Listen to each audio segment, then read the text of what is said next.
Please hit like, share, and subscribe. Now enjoy the Practical Guitarist podcast.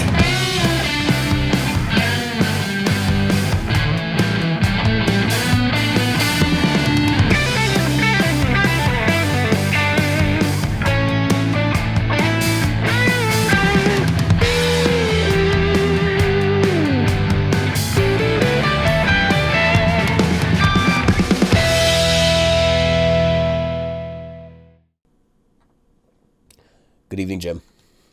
Good evening, David. How you doing? I'm doing okay. I'm doing all right. I'm on the mend. By the end of this episode, you're probably going to hear my voice sort of give out. But I had the flu, apparently, and now my entire household has the plague. Is passed around from person to person. Started with my oldest, and then my youngest, and then my wife.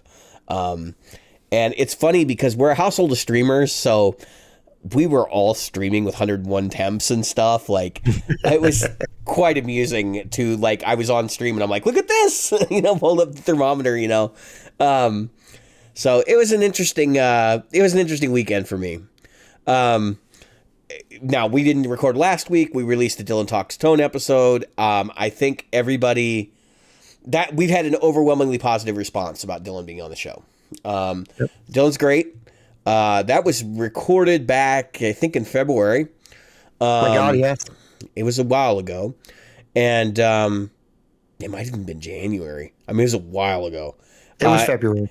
And I had to do some extra editing to pull that one together, so I kind of been putting it off. And but it's finally out, right? And it's interesting because that episode was done, and we were hoping to get more into some of the topics we're actually going to cover tonight, because that was done right on the eve after Jim Lill's video dropped. So if you're not familiar with Jim Lill, he did this video where he built this air guitar thing. And we're going to get into that in this episode, and we'll talk about his experiments, and we're going to talk about other people's experiments, and we're going to talk about confirmation bias, and we're going to talk about the fact that, it really doesn't matter. In the grand scheme of things, it doesn't matter. I know people have this long-held dogmas that they're holding on to and fighting for, but at the end of the day, none of it matters. What matters is who we are as players, right? Okay? So that's where we're headed. And then we're also going to talk about some hard truths tonight. That's a topic we do every once in a while that we've talked about in the group, but some things have happened to me personally lately, and I'm not going to get into exactly what was going on, but some things it's worth commenting on, right? That I think are hard truths that people don't necessarily understand. And some of those will actually play into the final segment, which is the gig report tonight. I'll be talking about the Amp 1. So anyway, let me get my what's new. So I have a what's new. This, if you're savvy, is a Maris Mercury 7 reverb. Now, I'll explain exactly what this is in a moment, but I'll take it out so we can see it. It's pretty boring. It's just a pedal, right? So it is an ambient reverb, but it also is a excellent plate reverb. It is designed off of a very popular, well-known plate reverb used in the 80s, which I believe is a Yamaha plate reverb, but I'm not positive on that. So anyway, this is the sound of Vangelis. Okay, the reverb that he used is this box, which is pretty wild because you wouldn't think, oh, well, that'll translate to a really good guitar effect. But oh boy, does it. This is actually one of the best sounding reverbs I've ever heard. Rack, pedal, plug-in, doesn't matter. This is just fantastic. So when I got to try this thing out, because this is the actual one I bought, right? I got to try out Jeff's. I bought Jeff's. I got to try it out next to the UAD, right? The UAD reverb. And while the UAD was certainly more flexible, pound for pound, I think the plate in here is better. And I tend to live in the plate hall territory. So for me, this might be the one reverb. You know what I mean? This is really the only one I need. And it can do all the ambient spacey shit you want to as well. So picture the sounds of Blade Runner, and you've got it in this pedal. Which Yeah, there's a lot of reverb on those tracks. And I haven't even gotten the chance to plug it in through my rig yet. But this is wild and it's cool, so I thought I would mention it. Did you get anything new? You got a what's new? Anything to share? Nothing. What's new doesn't always have to be gear. It could be, new band situations, that kind of thing. Well, we added a female to the band that I play in, one of the two bands I play in. And so I worked on a song that chordally and note-wise, not hard. It's Paradise by the Dashboard Lights. Oh! But let me tell you something. Vocally? Yeah, you got to work on that one. Vocally and arrangement-wise, I mean, that's like 8 songs. You can either do it naturally, because I know people who can, they can duet that song naturally, just without any effort, or that's work, real work. It's a lot of work. Yeah. So just saying. Also, I thought I heard a comment this week I thought was funny. So this is my funny comment of the week. It was a guitar comment. Somebody said to me, they said, Neil Sean is the only person who can take a perfectly beautiful ballad, put a fuzzy, overly distorted guitar tone over it, and make it work. I mean, I thought that was pretty funny. And it is, if you think about all of the ballad, like Faithfully and stuff like that, all the ballads they've done. Neil is like one of the most polarizing guitar figures ever. And it's not the Santana thing. What gets me is he is so well known for endorsement deals for shit that he doesn't even use. Classic example was any amp he's endorsed over the years, because it is pretty well known amongst most people that are in the gear industry that any amp that you see that he is an endorsement for, that's in his rack or on stage with him, is gutted, and inside it's a Marshall Plexi. Yeah. I mean, that is like a known thing. I remember when he had the rig with the Archons, the PRS Archons, and I was like, there's no fucking way. Like, no, not him. No, not a chance in hell. Like, that's not his style at all. He spent so much time chilling PRS. Yeah. And he still really doesn't play a lot of PRS. I don't think in the studio he's playing PRS for sure. I don't know live. I don't follow him enough anymore. And besides, listen, I know Journey's got a lot of great music, but they're kind of over with, guys. Like, I don't think you're going to get a new Journey record anytime soon. So, what he does now is kind of irrelevant, personally, in my estimation. Nobody's looking at him like George Lynch, like looking to see what he's going to do next. Which George Lynch is the guy that's on my... All right. We're going to deviate for a second before we get into the first topic. George Lynch is the guy that's on the tip of my tongue right now, because I've been listening to a ton of Dokken lately. And, all right, so I have always bitched and complained and hated his tone. And, but if you go back and you find some of the live records, or live recordings, I don't know if there are any Dokken live records with him on it. I don't know. There might be. But if you listen to any of the YouTube clips of him playing, his tone was pretty damn good. It was just the way they were recording it was god awful. And now he's lost so much of his hearing, it's all treble, right? But he's a funny guy. I watched him do a rig rundown where he went through his pedals for Young Guitar in Japan. And he was talking about the Klon, and the thing that came out of his mouth was like, dude, you don't know what you're talking about. He goes, the Klon and the Tube Screamer are basically the same. The only difference is the Klon keeps the bass intact. No, they're not. They're very different circuits with their very different function. Even, I think the clipping styles might be the same, but yeah, dude, they're not the same. I'm sorry. You're not going to find a Tube Screamer clone that sounds like a Klon. That's just not going to happen. Maybe it's that treble control, or I mean, the tone control is totally different in both of those. Totally different. That's right. And you've got one of each. So I I got mean, one they're of each. whole different Yeah. animal. And the drive, like the drive control, the gain, the way it sounds, is totally different. Totally Yep. different. So hey, George, I love you, but what the hell, man? And I know it was probably just him thinking like, well, it's just an overdrive. An overdrive's an overdrive. He comes from that time period where there Right. weren't any of those things, right? Yeah. Where like when he was a kid, your idea of an overdrive was like, oh, you're gonna use a super distortion? It's like all you had, right? Or you had like a big muff, Yeah.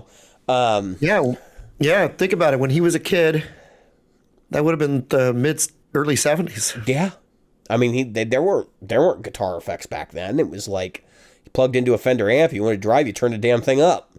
Yeah. So, all right, moving on. All right, so that's the what's new.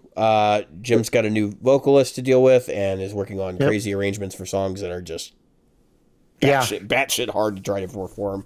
Oh yeah, And, she's introduced some stuff. There's no 4-chord vamps in this thing. Yeah, no, definitely not in that song. And the thing is, Jim Steinman, he like when he wrote that stuff, he wrote every single thing that was played by those musicians. It wasn't right. like, oh, well, we're just All going the to do piano parts. Yeah, all there's no improvised solos or anything like that. It was just like, no, you're playing what's on the page because that's who he was, right? Yep. He passed, I think, from COVID. I think so. Yeah, we lost him in 2020, and I think Meatloaf in 2021 or 2022, early 20. Yeah. No, I think it was 2021, late 2021. Yeah, late 2021. But it's just sad because we lost both of them. So if you didn't know, Jim Steinman was the guy behind "Bat Out of Hell" 1, 2, and parts of 3. So if you have any doubt about who was responsible for Meatloaf's success, it was him.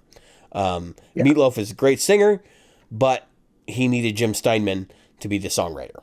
Okay. Yep. That was the style, right? So anyway, let's switch topics here. We're gonna get into the nitty gritty already. LED off. LED on. All right. We're gonna talk about tonewood debate. Yeah. So Jim Lil, right? I'm gonna give my version of events, and you can chime in here. Jim Lil did a video where he attempted to prove. I don't think he was attempting to prove anything, and it's very much situated that way, right? So to give you an idea of how this whole thing starts, he says we were trying to figure out, what parts of the guitar were important to tone, and so they asked a bunch of manufacturers, and they talked about tonewood, right? And a lot of all the manufacturers gave different answers. They all gave different answers. They asked like a series of questions, and they all had like different responses. Okay. Yep. Now, he decides, I'm going to build a Telecaster to match his existing Anderson Guitar Works Telecaster. Yep. Which, by the way, this is what you're already starting with, right? So this guy's got an Anderson Telly. So I just want to point this out.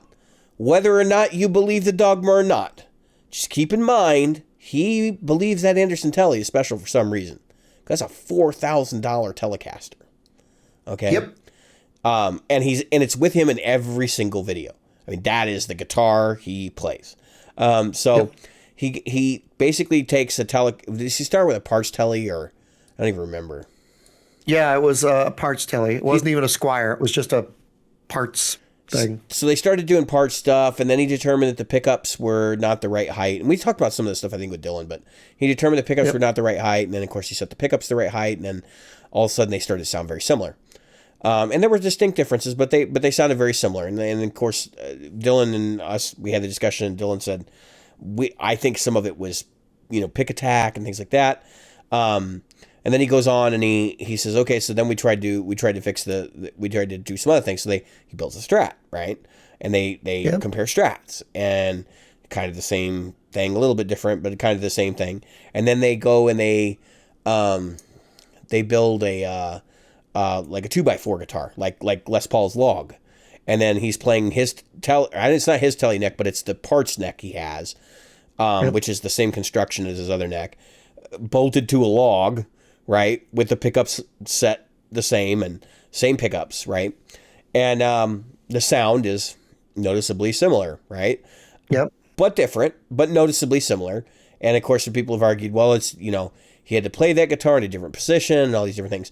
But that is part of the sound, right? Like, unfortunately, that's what people need to accept, is maybe the body's shape makes a difference because of the way you hold it, which is one of the things that it's like novel. I can't believe people never really actually thought about that. But, so then the final part, the pièce de résistance of the video, he takes the guitar out in his garage and he basically suspends strings from a table from one side to the other and plays slide guitar with the strings suspended over the open air.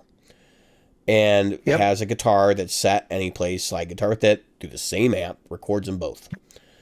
Now, you have to watch the video, right? So, like, I want to be really upfront and forward about that, because me describing this video to you is not going to give you the sonic experience of hearing this stuff, and I'm not going to tell you what to think.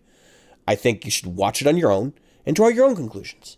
And he doesn't tell you what to think. No, he doesn't either. He doesn't either. I do get the feeling he has a general impression of what the audience is going to think at the end of it, but he's not going to the perspective of like, hey guys, it's very clear that this is the conclusion here, because he knows if you do that, you've taken a side, and he's not going to do that. Okay, and that's a very sharp and smart thing to do, because he's leaving it up to the viewer to make a decision. So like, we can talk about some other tone tests. The couple that come to mind, the first one is the Glenn Fricker test, right? Where he takes 2 Stratocasters of impeccable build quality from a local builder and shoots them out. And they're ostensibly the same, right? In his clips. And he basically says to the audience, because it's Glenn, right? He says, see, it doesn't matter. It doesn't matter. And, of course, a flame war erupts in the comments, and some people are like, yeah, Glenn. Glenn is always right about everything. And some people are like, bullshit, you didn't do the test right. They're grasping at straws. And none of them really have... So my estimation, I didn't go through all the comments on the video, but I actually rewatched that video today, and I watched a couple other ones. None of those comments seemed particularly ingrained with some of the things that I want to discuss. But I'm going to let Jim take over for a minute, because I want to let him get his 2 cents in and talk about anything that he feels is relevant before we get into the conversation. So I want to say this. I think Jim Lill, I could be wrong, I think Jim Lill is going for his PhD or his master's degree. And I think what he's doing is, this is part of his thesis. Okay? And which would make sense, a guy like that, intelligent young man. And he's doing scientific experiments. These are very scientific. I mean, it could be, but he's already a professional gigging guitar player in the national circuit. So yes, but his spreadsheets and the way he's conducting experiments and the data that he's pulling is not something that I don't care what you're recording. Just saying, I don't think. It would be not in my opinion. Maybe he's just trying to provide empirical results. I mean, that's right. Kind of the way I looked at it. That, again, that's what I think. Yeah. And to do that, it's probably, I mean, hey, kill 2 birds with one stone. He's definitely doing it in the same style as someone that would be pursuing a master's degree. Let's put it that way. And I'm putting that in that frame for a very important reason. Because when you look at what is happening with the experiments, what he's done is he said, okay, I'm not gonna have any preconceived notions. I'm going into this open-minded. I'm going to perform these experiments. And he's kept a lot of things the same, and a lot of, he did a great job of keeping the scale length, and then he found the pickup height. He noted that he didn't do the pickup height. He changed that. It made the guitar sound very similar. I had to be honest. If I was of a given preconceived notion, I would say, heck, I could buy a Squier, put my pickups to the right height, and I've got an Anderson, right? Yes, there are definitely people that are looking at this from that perspective. But that's part of the reason why I wanted to discuss this, because I would argue that's confirmation bias. And there's a reason for that. But and I'm going to let you go down that hole here in a second. Yep. So my point was this: as you listen, there's something that it's a well-known, well-documented thing with ear fatigue, and what you're doing is you're wine tasting, but you don't have any crackers in between. you're not cleansing your palate. Right. And so what happens is, as you go, the sounds are very similar.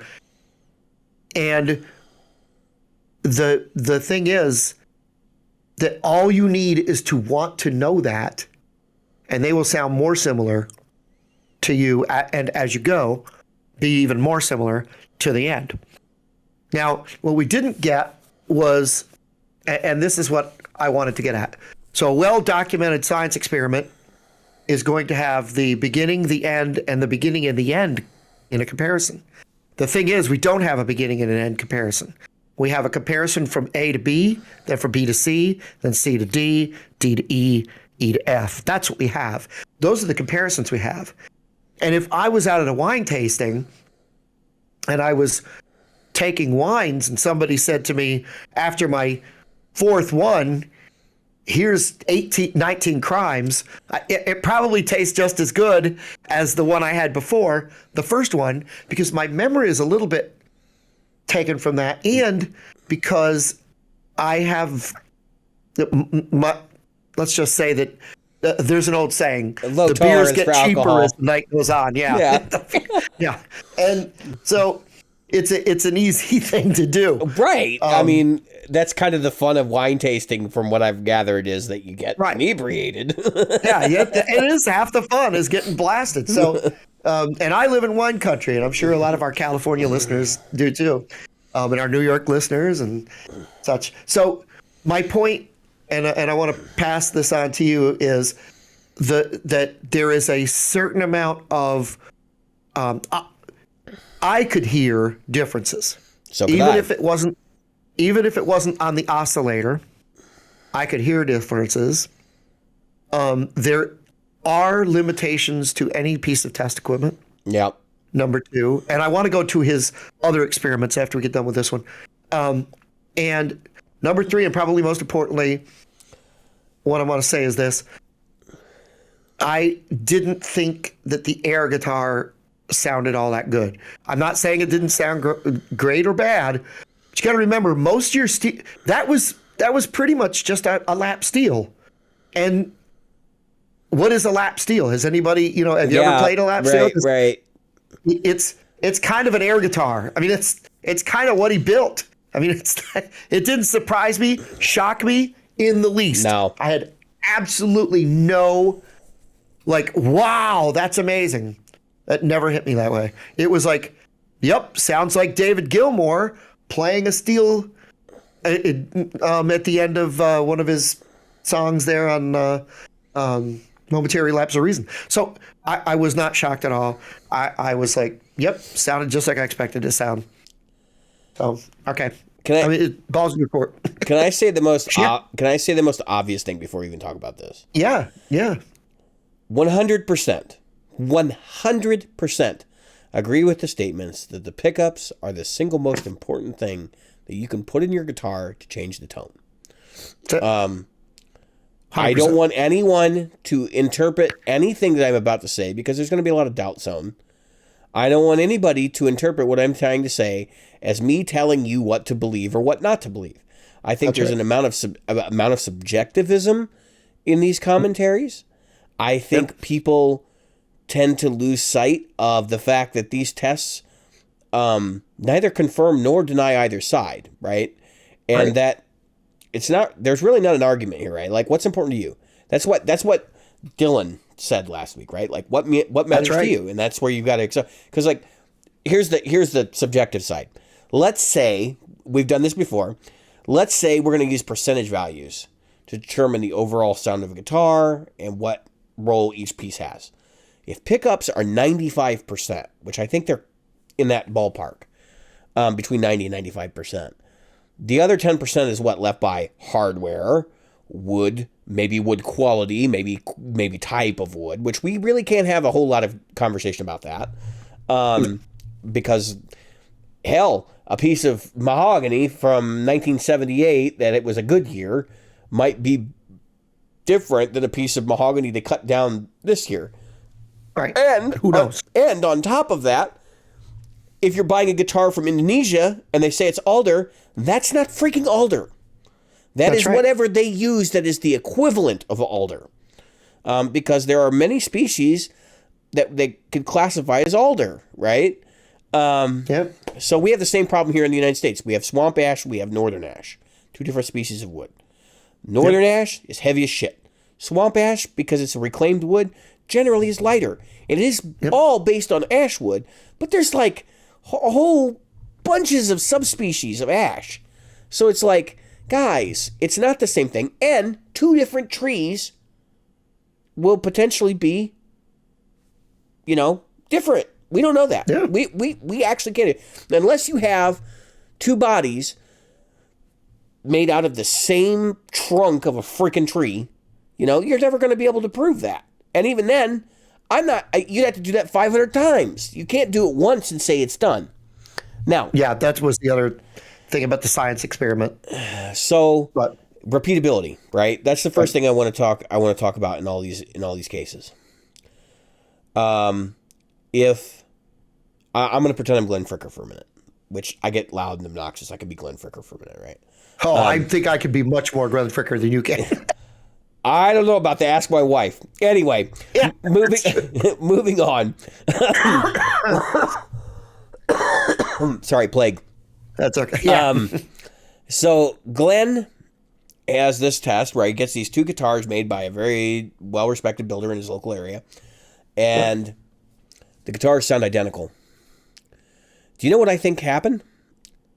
I think the thing that PRS has said was the way to build guitars is always true, which is you don't want to hear the wood. Right. You don't want to hear the hardware. You want to hear the absence of those things, the subtractive nature of guitar. The idea that like the wood and all that stuff, yeah, you hear it come through, but like you want to eliminate everything you do to the guitar eliminates frequencies, right? Right. And so they built a really good guitar out of two different types of wood with identical hardware and good pickups. And guess what? They're identical. Big surprise, right? A good guitar is a good guitar. Or this guy's idea of a good guitar is this guy's idea of a good guitar. Do you think he built two shitty guitars for Glenn? Do you think he built two production guitars for Glenn? You think he bought the parts from Warmoth? Like, wake up. That's not what happened there. The guy was looking at this as an endorsement opportunity. Yeah. So same thing with Jim Lill's video, right? So he's using Seymour, I forget what it's a Seymour Duncan pickup and all these different things. Telecaster, body from whatever parts manufacturer he got from. Where he got it. There are distinct differences when you listen to the clips. If you can't hear them, I'm going to tell you why you probably can't hear them. I'm listening on a decent set of studio monitors. Okay, I got JBL. Yeah, they're not super expensive, but they're JBLs. And I have, my room is treated, right? Behind me, I've got treatment. I've got probably as much as Jim has on his walls, like directly behind my monitors. Yeah, that's same here. I'm looking at a lot more right here. Yeah, because that's the place where you get the first early reflections, and you really should probably treat behind your monitors before you treat the rest of the room. And my monitors sit on top of treatment as well. That pedal shelf up there has a dual function. Notice that all of the pedals on there are different shapes and sizes because it helps diffuse sound. That is the only flat surfaces behind me. There's closet doors in a closet, and then that helps diffuse things. And actually above me, there's a chandelier that sits literally, if I stand up right now, I'll bump my head on it, that sits directly above me. And that also helps to break up reflections. It's not great at it, but it's better than nothing. So I don't have my ceiling treated in this room. Like that's something that I would do if I took the chandelier down and put a ceiling fan up. I'd probably put some stuff up behind the ceiling fan. It's not ideal, right? But it gets the job done. So the point is, if you have an adequate listening environment, or if you put a really good pair of headphones on, with a decent headphone amplifier, I'm not talking about plugging it into your PC or your phone, because those are like bottom of the barrel amplifiers. They don't make any effort to put out the right ohms for consumer headphones or anything like that. It's just there, right? So anyway, if you have the right equipment and you listen to this, what you're going to hear is YouTube, number one, YouTube's compression algorithm, which this is like a terrible way to send out audio of any kind to anyone, because that compression algorithm treats everything the same, right? Yep. So I can tell you from putting up my own stuff, when I put up stuff on YouTube, guess what happens? Even if the shit's totally different, it gets processed in the same way. And oftentimes, it can equal shitty results that are very similar, even though the sound samples are different. And I've run into this doing pedal demos, right? Where I'll upload something and go, great. Nobody's going to be able to tell the difference there. Yep. I could hear the difference in the room. I could hear the difference on the recording. As soon as I exported it, no difference, right? That's the point. That's where I'm going with this. So, in Jim Lill's case, he's sitting in a room and he's feeling these things. And I think this is why he doesn't comment on it, because he knows there's a certain viscera that's going on when he's playing these things. And he knows he hears different things in the room, right? But he's trying to take himself out of it, his own bias, his own cognitive bias, right? Because in his mind, maybe I'm hearing things because I want this to be good. And actually, from the perspective of the viewer, that's a very good conscious decision for him to make, is to just keep emotion out of it and present the facts as this is what happened. But there are things to remember. There's a YouTube compression algorithm. Now, I think he actually has, you can go download the tracks and you can listen to them. Because there's a lot of people that have done these kind of tests and done that, right? Now, what format they were in, how they were exported, how they were treated in recording, that's up to him. Right. But I'll say this much. You hear differences on the recordings. And there is another thing that happens. If you've ever done any guitar recording by yourself or in a studio, you will know that the microphone in front of the amplifier speaker is completely different sound. It is just massively different than what you hear coming from those speakers in the room. And that is something that I want to point out to everybody. Guitar is not an acoustic instrument. It is an electroacoustic instrument, in that it uses electronic stuff as part of the instrument's process. Okay? So it's amplifying an acoustic signal through pickups, not microphones, because they're different than microphones, through your amp, right? And that's the sound you hear. But it's not necessarily the sound the microphone captures. And a microphone is a filter. And if it's taking out some of that information, it's not going to make it to the recording, is it? Nope. And it is essentially a combination of these things, I think, people need to keep in mind before they get misled by results, right? What was it that Paul Reed Smith said? He said all guitar is subtractive. That's right, subtractive. Now, this is a popular thing. So, like, if you ever... I know some of our listeners are familiar with synthesizers. There's a whole form of synthesis called subtractive synthesis. And if you understand what that is, and you apply that knowledge to guitar, I think you get a really interesting way of evaluating results like this. A subtractive synth, how it functions, is you have an oscillator, right, that generates a pure sine wave or a pure square wave. And then you have filters that actually take information out of that wave and modify that wave in various ways. And so subtractive synthesis is, there are other forms of subtractive synthesis that come after it, like FM modulation and stuff like that. But subtractive synthesis is the idea, like, you could take freaking white noise and run it through a bunch of filters and come out with an end result that sounds like what you want it to, if you know what you're doing. And there are people that have done this. If you don't believe me, go listen to Shine On You Crazy Diamond. The air sound in the beginning, that's white noise. With a filter. Okay? That's what it is. It's not wind. Yep. Make it very clear. Yep. It might even be run through a wah-wah or something, but a wah is a filter, right?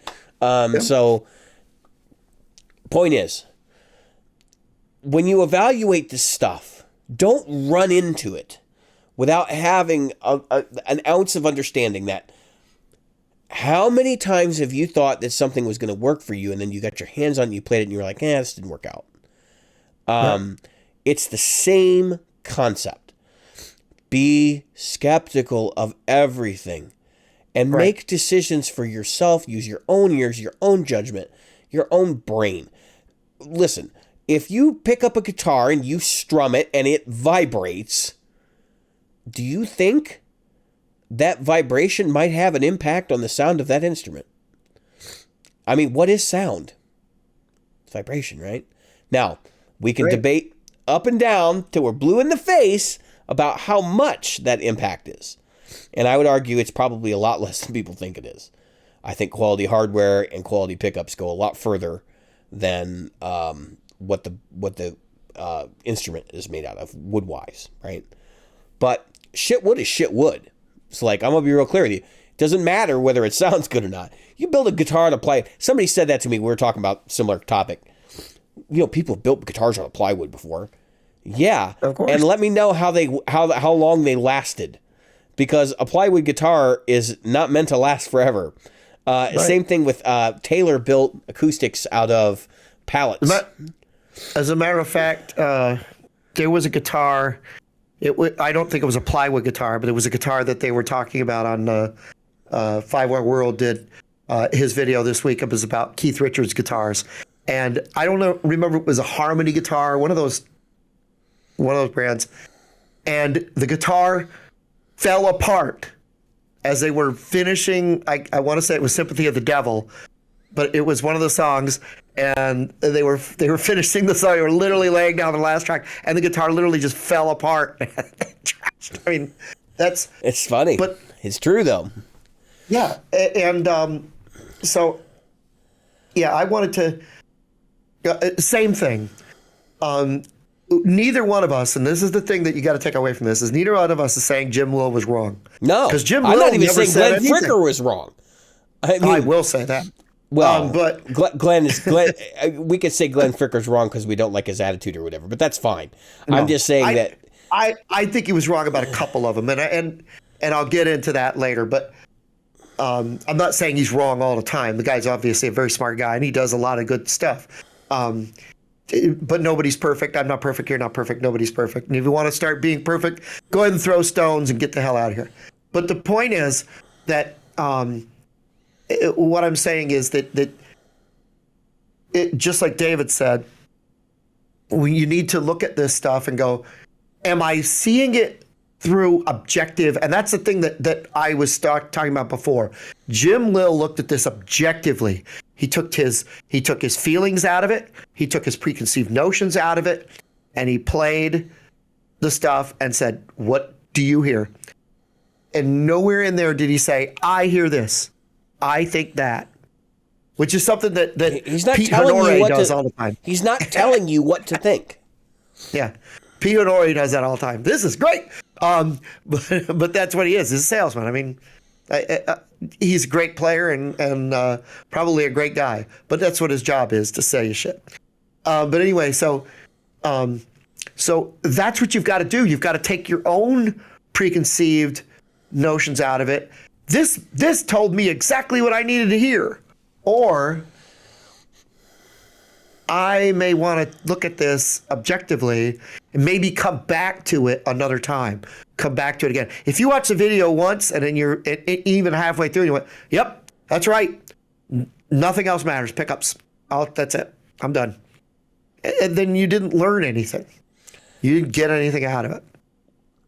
You've got to go back and you've got to listen to it again. And you've got to say, okay, what did I maybe not hear last time? What was there that I may have missed? Or I was right. And it's okay. And that's the other part I want to get to. It's okay not to care about anything else. If you think that playing a log with a neck on it is going to be good enough, hey, Devo did it. I mean, you go ahead. It's fine. Right. But just remember that don't then tout to everybody, you're wrong. You're wrong. And that's what I hate about, that's what I think is wrong with Glenn Fricker. Yeah. You're wrong. You're wrong. And that's what I don't get. Yeah. Well, no, Glenn, that's your take on it, and it's okay. And subjectively, that's your feelings. But don't tell everybody else that their feelings aren't worth merit either. That's what I'm saying. I think the worst part about the Glenn Fricker kind of tests is I'm going to do this test and I'm going to compare A and B. What about C, D, E, F, G, H? What about all of the other letters of the alphabet? Because you can't, no test ever in science, anything for science, is going to be done with a sample that consists of 2.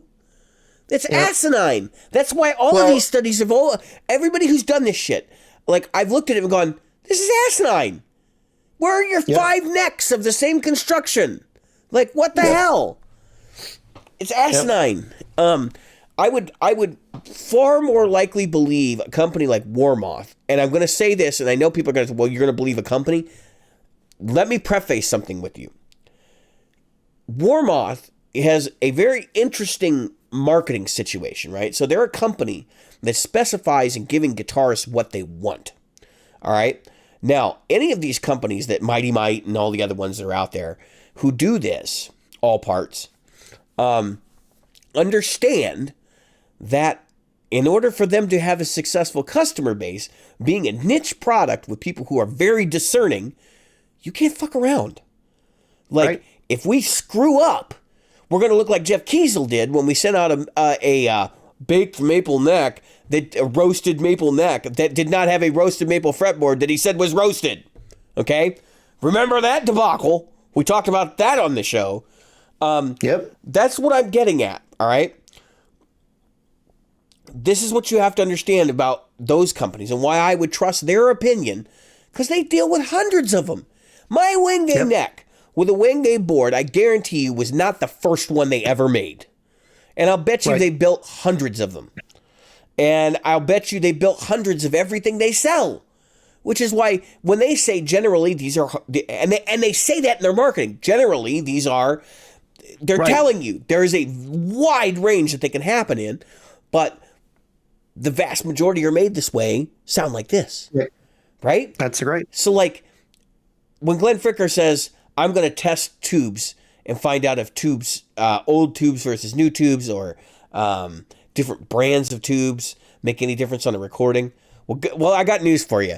Number one, no, they probably don't in a recording. Okay, but number two, the other component there is he took 2 amps and 5 brands of tubes.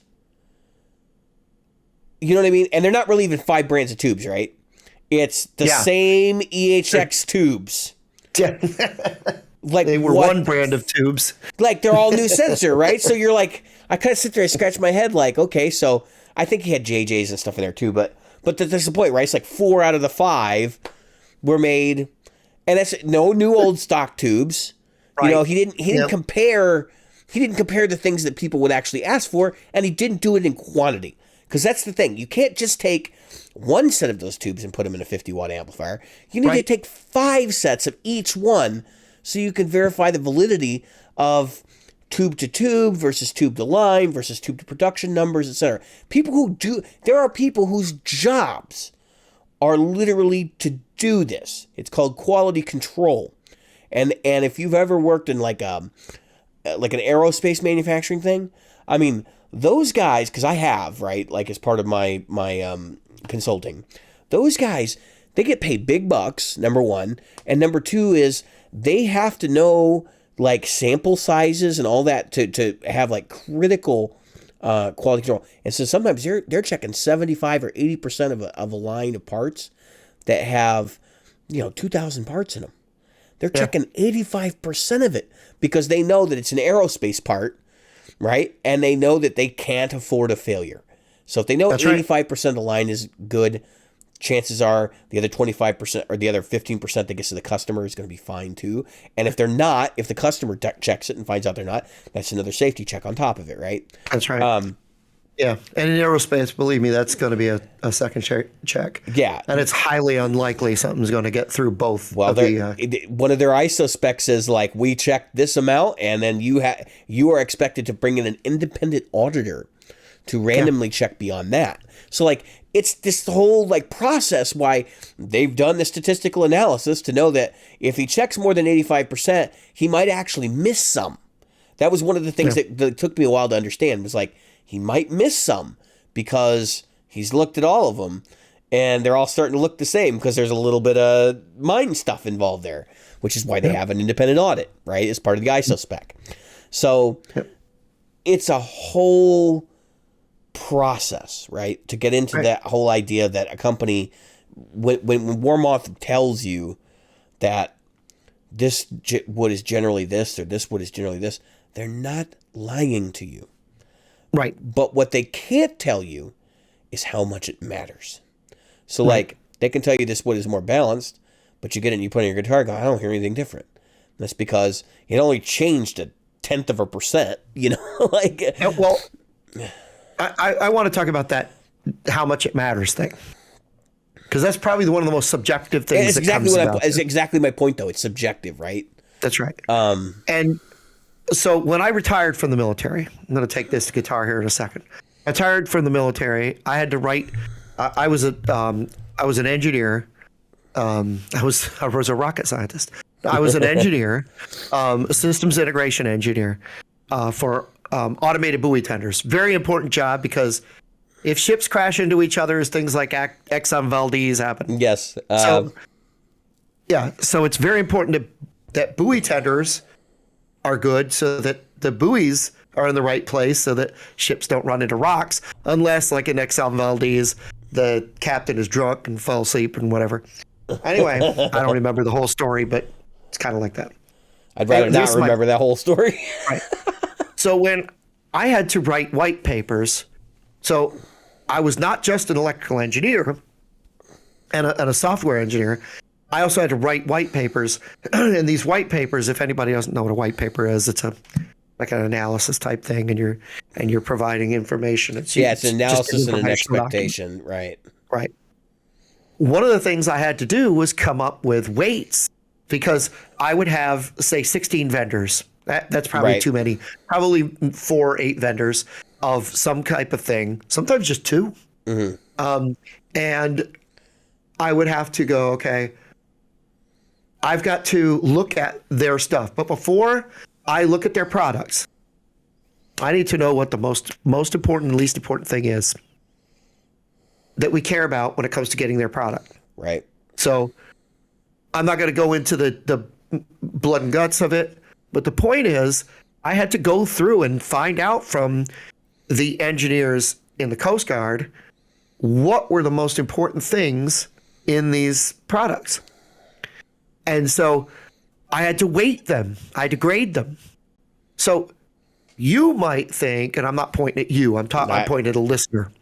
You might think that feel of the neck is the most important thing that could happen to this guitar. Someone else might think that being perfectly intonated is the most important thing that a guitar could have. And someone else might think that, you start getting my drift here, right? So all these weights are in there. And what is least important to you as the individual, as a buyer, as a consumer, and the most important to you as the buyer and the consumer, those are the things you have to weigh. So that's your spreadsheet. That's your statistical analysis, and that is your white paper to write. So if you walk into a store and you go, and this is what I think is very important when it comes to all these look-alike guitars that I get all the time. I get all these look-alike guitar things. Guitar looks like a Les Paul, sounds good enough, and it fits your bill, then it's good enough. Yeah, for you. I mean, for your situation. Yes. It is literally good enough. It is good enough, and you don't have to jump into a forum and go, my guitar is 10 times as good as yours, and I don't know why you would spend that much money on it. I did it. That's where you cross the line. That's right. And we see that. We see that on a day-to-day basis. Why would you spend? I guarantee you, if you go dig through the gear page right now, You will find a thread on the first page where somebody says, "I would never spend that amount of money on that." Yeah. Whether it's a pedal, they're being derogatory about what something somebody else has done without knowing what that somebody else has done. Okay, or like why they did it. Right. So we're gonna get to that. That's gonna be in the hard truth section because that's a hard truth people need to learn.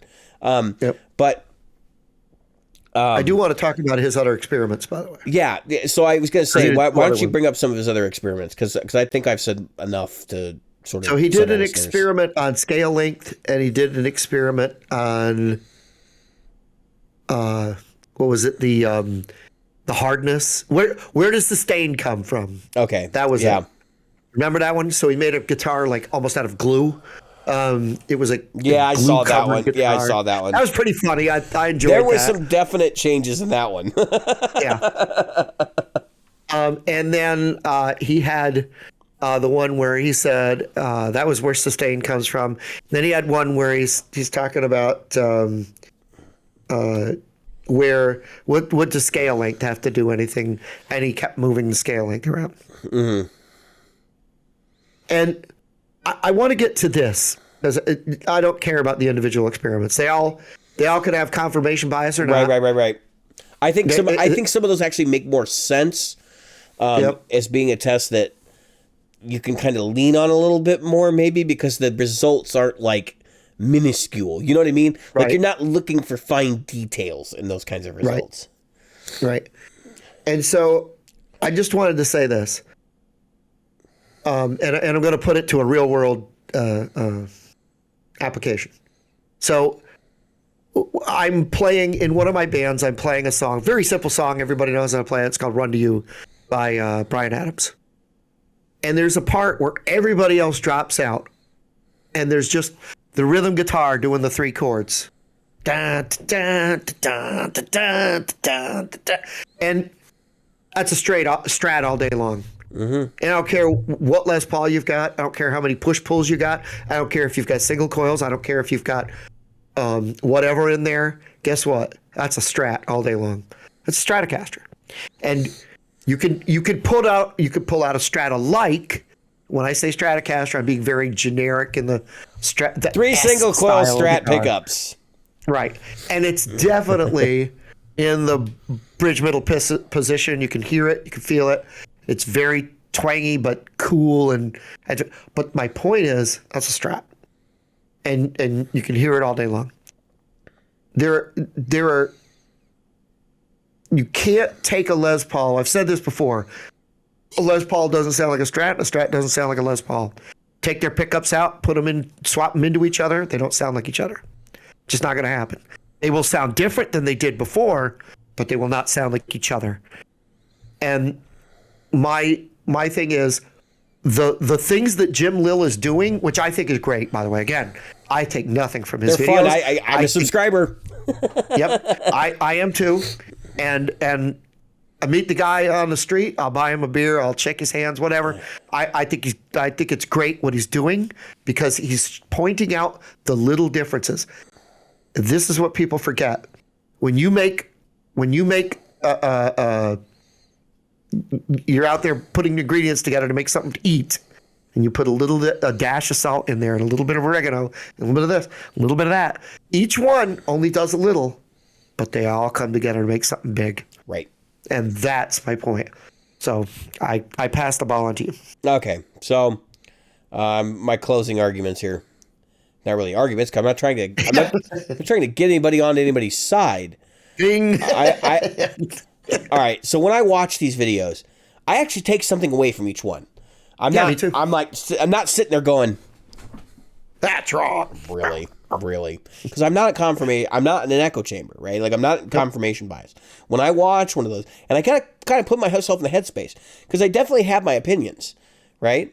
And I've stated my opinions on this show before. I believe tonewood does matter, but I believe it matters very little, okay? In the grand scheme of things, I think that you're far better, and I said it on this episode, you're far better off with better pickups and better hardware than you are with worrying about what the hell your wood's made out of and where it came from, okay? Better pickups, better pots and caps.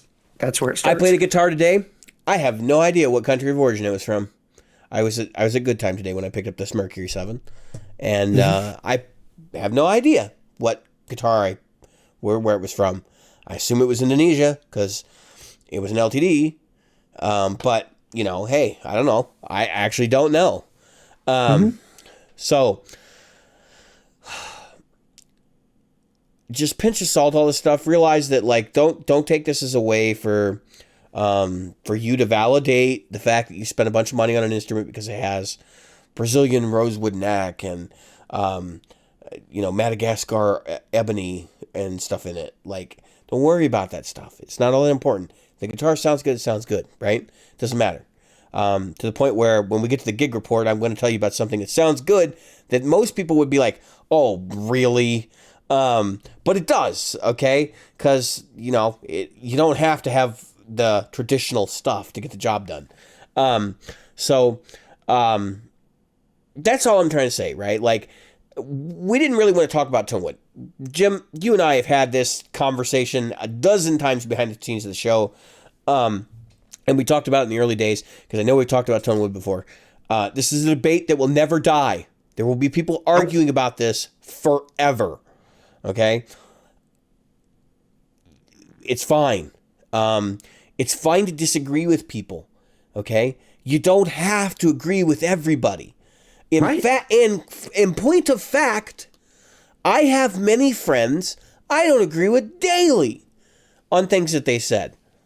They're usually little tiny things, right? But it's like, I maybe I'm wrong, maybe they're wrong, but I don't agree, and that's fine, right? Like that. I think people today have this tendency, especially when they're dealing with their hobbies or their passions. Because I don't want to call guitar a hobby anymore. I call it passion. When people are dealing with their passions, they tend to be a lot more cutthroat in terms of, no, this is true. In relatively short order, can be shown that they don't really have as much knowledge on a subject as they think they do. Granted, that would require somebody with more knowledge than them on the other side of the argument. So that's why a lot of times I don't get into it with people. Because I'm like, I don't know. And I hesitate to do that on the show because people take this stuff as fact. Again, we are infotainment. I want to make that very clear. Tainment is really important part of that conversation.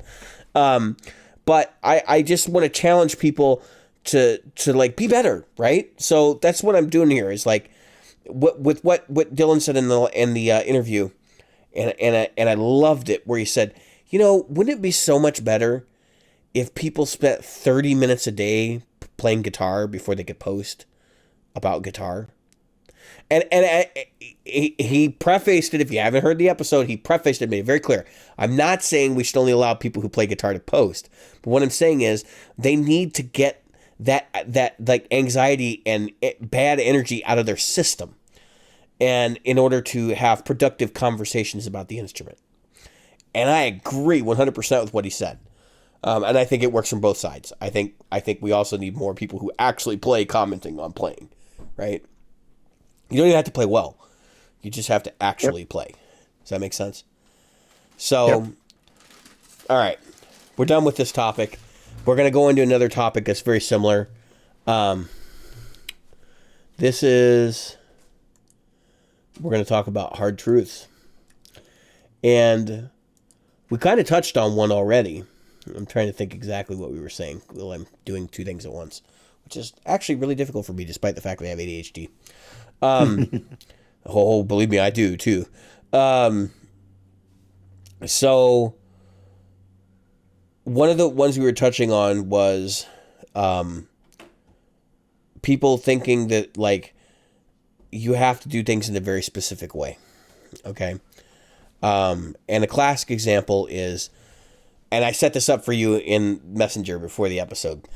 All right. Yep. So you got, let's say, and listen, by no means is meant to establish reality, but I want to make it very clear that there are some parallels in the real world. Let's say you got your club guitarist and your bar guitarist. So in other words, a guy that plays bar gigs, a guy plays small club gigs. And then you got your arena rocker, right? So if I had to pick, like 3 people, I'd pick like Pete Thorne would be the arena rocker because he does pop gigs and all that stuff. And then like I would be your bar guy. And then, I don't know, pick somebody for small club. Like, it doesn't really matter. There's plenty of people that play small to medium-sized clubs. Buckethead. Yep. All walk into a music store, right? And we're all standing there like, we need a new amp. Our amp blew up. And the guy behind the counter says, he says, well, what are you doing? And they're all like, what the hell difference does it make what we're doing? And the arena guy's like, I need a 100-watt head. And you should be selling the same one to these guys. Because that's the best sound. I mean, 4x12, 100 watts, plenty of headroom, and it's loud as shit. And then the guy that's in the small club gig goes, I don't have a road crew. I can't deal with that. I need bang for the buck. I don't need high headroom because there's a decent PA there. And I want to get the amp cooking, and I want 2 12s because I really want to push some air. And of course, Pete Thorne's over there going, and I know Pete would never do this, but Pete Thorne's over there going, you need a 4x12. Like cut the shit, man. And a 50-watt head? Really? You think that's going to cut it? And then, of course, there's the bar guitarist who's like, you guys are all ridiculous. Like, I just need this pedal and that deluxe reverb over there. And 22 watts, and it'll cover, like, all the headroom I need. And the guy behind the counter is like, he's just sitting there and he's like, what the hell? Because at the end of the day, right, these people are all fighting with one another for their way of life, right? Yeah. Because the bar guitarist doesn't know what the club guitarist need, and the club guitarist doesn't know what the stadium guitarist needs, and the stadium guitarist thinks that, I don't see how you heathens live with a 22-watt deluxe reverb. Now, I know that's obviously a generalization because we know Pete Thorne's got a deluxe reverb somewhere, right? But you're starting to see where I'm going with this, right? This is what the internet is for the music community. It's guys that are in all different walks of life trying to recommend shit to one another. That's just absolutely asinine because they're like never even if somebody asks in a group, right? I'm looking for a small 1x12 combo amp. You get the guy that's like, dude, buy a Marshall Plexi. What the like? That's not even in the same like. First off, he's got a budget of $500 too, right? And they're like, what? So that's one layer of it, right? Like that's the absolutely absurd layer. And then you've got the other side of it, and this is what we hinted at early in the episode. The guy is like, I gig a Katana every single night with the head, and I got a 2x12 cabinet or a 1x12 cabinet. And I alternate depending on the size of the venue. And that's good enough for me. And it's good enough for everybody. Bullshit. Okay? I'm here to tell you, your one size fits all doesn't fit anybody but yourself. Right?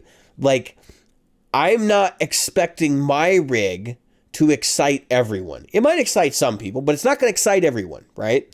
And it's not even based on the genre. It's not even based on, some specific thing I'm looking for. It's just different, and it's fine. So here's the other takeaway. There's one more category we didn't address, and I think this category tends to be the most disruptive. Actually 2 categories, but we'll combine them into one. They tend to be the most disruptive to the marketplace because they're the ones right now who are scrambling for the technology. And that is the bedroom guitarist, the home guitarist, right? The guy that doesn't leave his house. He might be uploading clips on Instagram and YouTube. He is not at all concerned with playing with a band. His band is in his DAW. And he's not at all concerned about selling records. He just wants a lot of likes. And he's probably going to have a Patreon. And the people that enjoy what he does are going to pay him a little bit of money, and that's how he's going to make his living, right? So his needs are vastly different than anything traditional. Remember the 3 guys that went in the store? They all want to buy amps. They all want to buy amps. They don't want to buy a modeler. They don't want to buy an Axe FX. They're not looking for plugins, right? They don't care what DAW the studio they're in is using. They're concerned with, shit, I've always used an amp. And I didn't even say tube amp because I did that very specifically. I've always used an amp. And that's the way I do it because it's easy. And it's the way it's always been done. And that's the dogmatic principle. So we've talked about that on the show before, is that there's a ton of dogma in our passion. And we need to sort of get past some of that. Because I see guitarists all around the world as a community, right? And I sit in places like open mics and open jams, and I've done so since 2019, really since 2018. In the last couple of years, like this has become very apparent to me doing this. And you sit with other guitar players, and they kind of do the arms folded thing when the guy's on stage, and they're like, "Yeah, look what he's playing." And it sometimes it's about their rig and stuff, and sometimes it's just about what they're doing, and it doesn't really matter because I look at that and I go, how are we ever going to relate to a community of each other if all we can do is pass judgment about what it is they're doing? And it's not just judgment, okay? So I'm gonna get real with you. I'm gonna share some psychology, and this is the hard truth of this, right? Is that people are very, very uncomfortable with anything other than being themselves. And so when they see somebody else being totally different, they don't know how to accept that.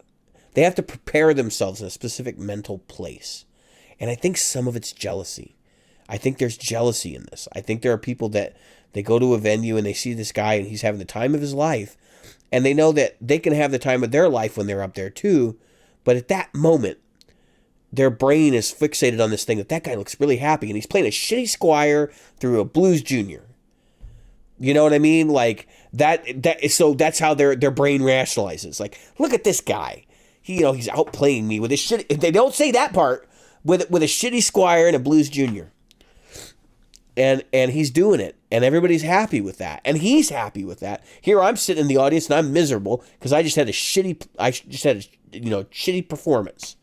And I got $6,000 in gear behind me, well, that guy's got a Squire and a Blues Junior and he's outplaying me. And it's frustrating. And people take that frustration out on the fact that that guy's got no money and whatever, or his tone is terrible. No, dude, don't judge the tone based on the gear. Judge it by how it sounds. And I've definitely run into people that are like, really? And I've been guilty of it too. I'm 100% willing to admit I have sat in a venue and gone, there's the guy with a Fender M80. This is gonna suck. Yep, and we talked about the gentleman that has the Fender M80 who's actually really good. He's also a show listener too. He's competent, right? Like he knows what he's there for and he can do it. Okay. So that's my point, right? Is like we try to solve each other's problems, but we try to do it by forcing ourselves on other people. This is such a personality-driven passion that people we create molds and we try to shove each other into them. And it's wrong. Stop it. Let people be themselves. Encourage them. Say, you know what? I would never use that piece of gear, but it sounds good when you do it. Or, you know what? That's not my jam, but I'm glad you like it. Very similar. Most people probably don't like ambient reverb. Like if you're from the 70s rock era, you probably wouldn't like this. But don't look at me and go, oh, look at that guy. He's going to do the whole church rock thing. Be like, you know what? That's his thing. It's his jam. Get to it. It comes back to the whole thing that 60 Cycle Hum used to say, which is that there's no bad tones. There's only inappropriate tones. Inappropriate. Yep. And I want to make it very clear, I know we all break these rules that I'm suggesting. I'm asking that as these hard truths and we accept them, that we try to assimilate them into our own design for how the world works. Okay. Right. So I realize that when I bring this up, I'm sure there's some people who go, but I get it. I know an Axe Effects can solve all of the problems of the three gentlemen that walked into the store, and the guy at home, and so therefore it's a superior piece of gear. But listen, I'm being facetious because it doesn't solve all those problems. What if you don't have a PA, right? Like, so there's the obvious one. But my point is that we need to keep in mind that everyone's situation is not our own. Right. I got the AMP one, right? So I'm in the AMP one users group, and I saw somebody making a comment about something, and like they were going back and forth, and then it dawned on me while I was reading this conversation, they're not in the United States. And I'm like, they were talking about power cables, and they were talking about how, because the AMP one has the switching power supply, so it can run anywhere in the world. Well, the existing power cable that comes with it is a specific gauge, and it's set up to take specific voltages. So in other words, deliver the proper voltage to the AMP one. And they were saying that they were getting some mains hum in Japan. Well, Japan doesn't use 120 to 130 AC, but it shouldn't matter, right? It's got a switching power supply. But here's the issue. They got a standard Japanese IEC main cable, and they plugged it in, and guess what? That cable won't run enough juice to the device. It'll overheat. Like the cable will overheat and then probably melts or whatever. So it's like a whole thing. And I couldn't follow the whole conversation because as I'm reading it, I'm realizing, oh, they're not even speaking English. Like there's parts where there's like, they're in German or something. And it's like, all right. I'm not going to read the rest of this, but I understand like that I brought my own dogma to the party, and I was reading this article and I'm reading this thread and I'm going, oh, all right. Yeah, that's a whole different animal than dealing with, because I'm like, any IEC mains cable should be fine here in the States. It should deliver 120 volts. And then the AMP one then sorts at 120 volts and uses what it needs, and probably shunts the rest off to heat via some either thermal resistor or they call it heat sink, because there's a fan in it. So whatever. Anyway, long story short, just evaluate things at their merit. Jim, do you have anything you'd like to share? Because I just did a whole big knowledge dump and scenario build. I mean, I couldn't agree more. I think it's important that's exactly what I got when I was talking about Glenn Fricker. He has a tendency, not just in guitar, because he does it in the Christian community too. He tends to, if someone doesn't have a belief, I have a behind the scenes story about him in the Christian community. We can talk about that. Yeah. He has a tendency to shit on everybody else's thing, and he forgets that he's in the same boat, and there are people that don't believe what he believes, or don't have the same. He doesn't. Everything he does now. Here's what's funny. He goes. I don't care. He did one of these things where he did the comparison. He goes, I don't care what it sounds like clean. I'm in a metal community. Well, then you just took away part of the things that would make this comparison real. Because once you start, I did that whole video, remember, where I used 6 guitars or whatever, and I played them all really overly distorted and everything. And they didn't sound exactly the same, but geez, they sounded a lot closer. And the point that I was making is, once you get into this high gain world, it's a completely different thing. And we're going to talk about that. Yeah, but my point was that I don't ever want to come across as I think another person's tone sucks, or that another person's that it may be inappropriate, or that I think we use, before you go on, I think we use the wrong language to talk about things too. That's what I was going to say. People say things are good or bad, and what they really mean is I like them or I don't like them. Right. And that's where I'm trying to choose my words more carefully, because I know that when I come onto a public thing like this, and then somebody, but Jim, you said this. Yeah, you're right. I did say that. And you're right. It's not what I meant, but that's what I said. And so just like what you were saying. I'm nodding. Yeah, I agree. I didn't mean that it was good or bad. I meant that I liked or disliked it in the context of where it was. I could take the same guitar tone and love it and hate it. The exact same guitar tone. And that's why, I look at stuff and I go, I don't know. I'm not here to judge. I'm here to consume or not to consume music based on my subjective enjoyment. I don't buy albums because I think the guitar player was great. I buy albums, or I shouldn't say great. See, that's a word that has a different connotation. Right, that you liked. Right. I buy them because it's based on what I like, not based on. I mean, we can all agree though that Dark Side of the Moon is pretty great, right? I mean, I think that's a pretty unanimous. That is something that everyone will agree on, and if you don't, you're stupid. No, I was kidding. I had to go there. I had to go there. I had a friend of mine. So I got to say this though. I am going to say this. There's something that subjectively I do not like are all these stupid April Fool's Day things. I have gotten to the point where I'm over them. Yeah, the JHS one with Rhett Shull this year, I thought it was funny, but I literally had a friend get a hold of me and go, Jim, did you see the new JHS pedal? I go, dude, that was an April Fool's joke. Well, it was funny. I thought it was well done. It was funny when they were like really subtle, right? Like back in the day when you were like not really sure.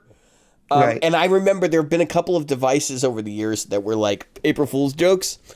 Yep. That then became real because somebody was like, right. You know what? That's actually a really good idea. It's a good idea. I can't remember the last one, but I know it was in the gear community. But Trogley every year. That's why I was like, I know what he's going to do. He's going to say that these guitars are coming from Gibson, then they're not. And every year he does that joke's not. That's outplayed. Don't do it anymore. It's not funny anymore. Now it's just him showing, like the new guitar that he dreamt up. Yeah, last year that's what he did. This year, a viewer created a thing about new Gibson basses, and they were going to release all these basses, and I was like, they haven't released one. I had a really good idea for an April Fool's joke, but I'm keeping it close to the chest. Maybe someday in the future we'll end up doing it. Yeah. But that being said, listen, guys, the April Fool's thing is kind of played out. Yeah, that is a hard truth. That is a hard truth. That's good for this segment. That's a hard truth. It's kind of played out. There was another hard truth I wanted to share. In general, about guitars do not play like butter, because if they did, they'd melt in your hands. Yeah, that's gross. Why the hell would you want your guitar to be wet and nasty, that's oily? Gross. Yeah, my guitar tastes like butter. But you've had too much popcorn, man. It's like shit. I always wondered about that. My guitar tastes or plays like butter. I'm always like, Jim, I can't believe mine's not butter. Yeah, I can't believe it's not butter. Exactly. All right. What the heck is that stuff? I know what I was going to talk about. The margarine. So on the subject of guitar rigs and crazy stuff I've seen lately. So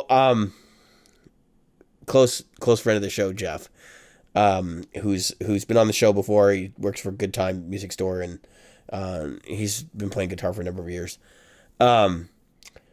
He's been having a hell of a time because he's waiting on this amp from Mesa Boogie that's never materialized for eons. And he's just been going back and forth. I think some of that's the reason why I ended up with the Mercury 7.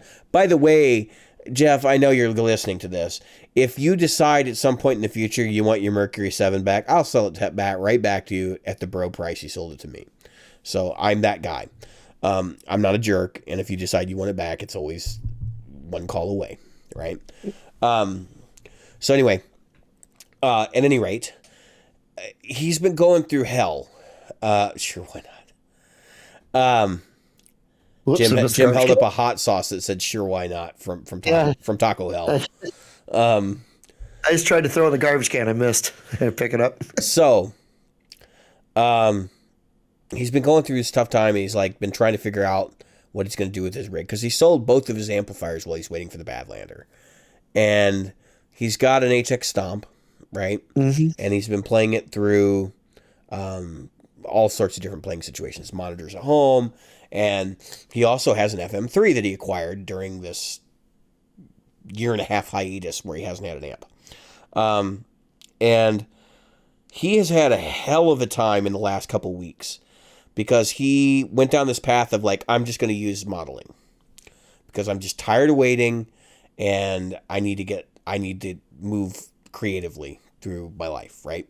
So he's like, he bought, and I don't want to get too nitty gritty into the details.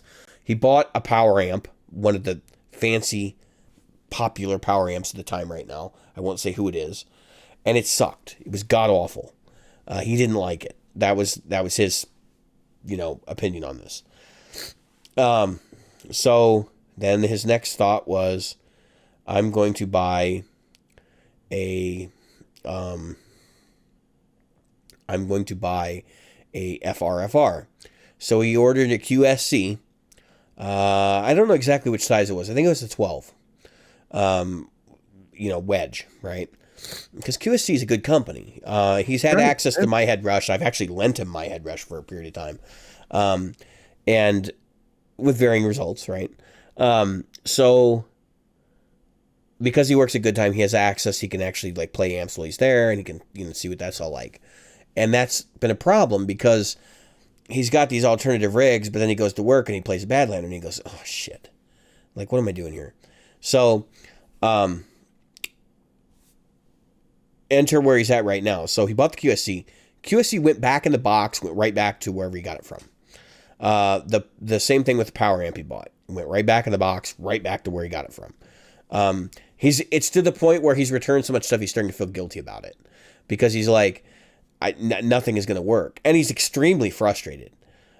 Which I can't blame him, right? Like everybody wants to get a sound out of something that they own, right? And if you can't get that, and you go through all these different hoops, like it starts to become a financial nightmare. It becomes a logistical nightmare. How many times are you going to run to the post office? And it's like, he's incredibly frustrated. And all of this is because he's not gotten an amp. Now, at some point in this journey, somebody lent him a Mesa Boogie Express, I think 525. So the smaller of the Express amps. And he likes that amp a lot. And he tried to get the guy to sell it to him, and the guy wouldn't bite. Okay. So he went on the prowl and he found one on he found not one on Reverb, but he found one on the Gear Page, and he bought it. And he got it in, and he hated it because he bought the 2550, I think, the bigger one, more headroom, right? And because of that, it was too stiff, and he didn't like it. Yep. So that went right out the door, right? And so now he's running an FM3 through a borrowed Quilter, and he's plugging it into cabinets. Now I came to Good Time the week before last, and I think we talked about it on the show, and we sat down and we kind of played around with some things. And I got to tell you, he was not enamored with the Quilter at first, but putting it through a cab and setting it up the right way and playing around with the FM3 settings, we got that damn thing sounding great. To the point where, like, I went in there today to pick this up. I paid and everything, so just picked it up from him. And he was shooting this out, and I'm like, God, the FM3 sounds so damn good with a power amp. It's like, why the hell would you use anything else? Now, here's where you get to the hard truth. The grass is greener on the other side. Because I've been where he is right now, right? For me, now I'm not saying, but Jeff, if you are happy, be happy and be content. Do not take this as a commentary towards you. I'm using your story to tell what I'm trying to say here, which is that I'm standing there in the moment. I'm going, man, that thing sounds killer.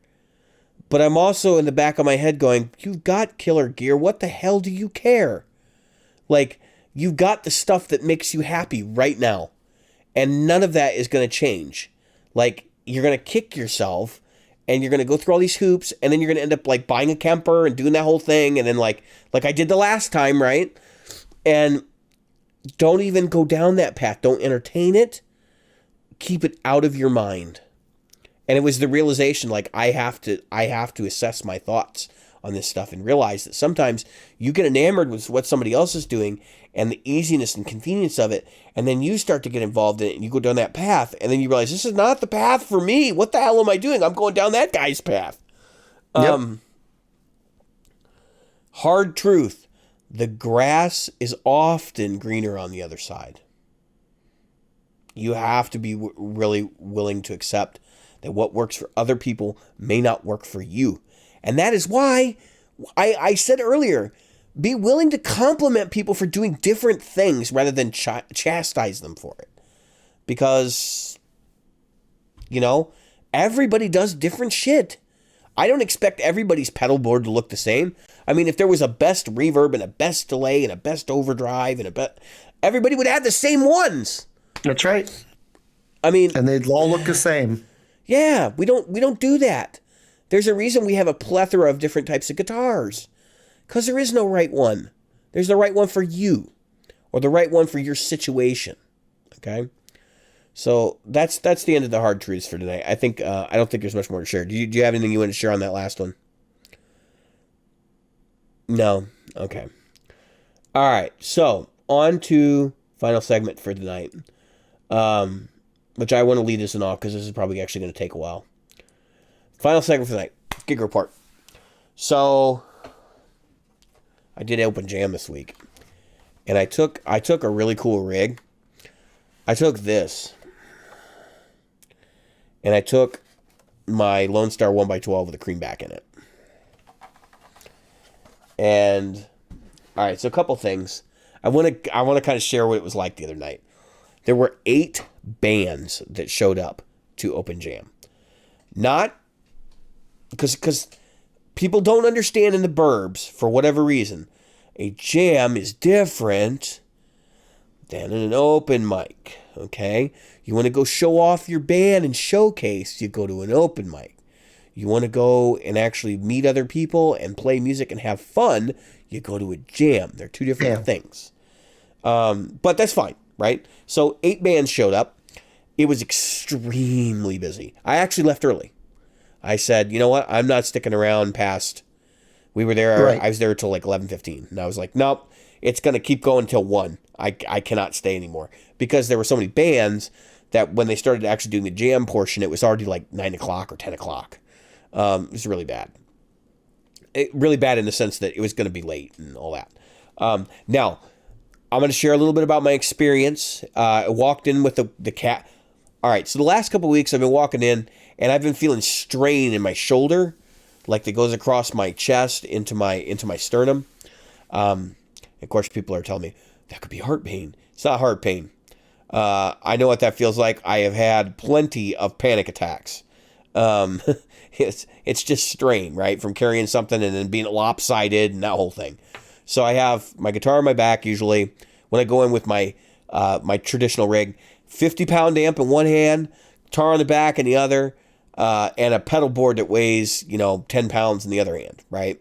And we walk in with both hands, and I put something down by the door so I can open the door, and then I pick it up, usually the amp, and I'm like, doing this whole thing and like walking like Frankenstein up to the thing, and then I set it on the stage, and then I climb up on the stage and move it again. So going in with the amp 1, I had my guitar on my back and my cabinet. That was it. Okay? No pedals. What the hell am I going to use? What am I going to use? Am I going to use I thought about it like I could bring a Univibe. I mean, that would be the only thing I'd put in front of this thing, really. There's no reason to bring a King of Tone. It's got a built-in boost. And it sounds good. The boost sounds good. So, who cares? So, I brought my S500, my Strat. Now, I've been complaining that this thing is really, really bright. We're going to get there. I'm going to slow down. And then we're going to talk about some more of the Amp 1 features as part of this too, because I'm learning more about this thing as I use it, and I'm going, this is just a super well-engineered product. It's game-changing. I'll say it. I'll say the ugly buzzword that everyone hates to hear. It is a game changer. It really is. So I get on stage, I put all my stuff up there, and this night I actually pulled Sam, the host, aside and I said, Sam, I said, do you have a surge protector at the front of the stage? And he goes, why? And I said, I need it for my amp. And he goes, I'll get one.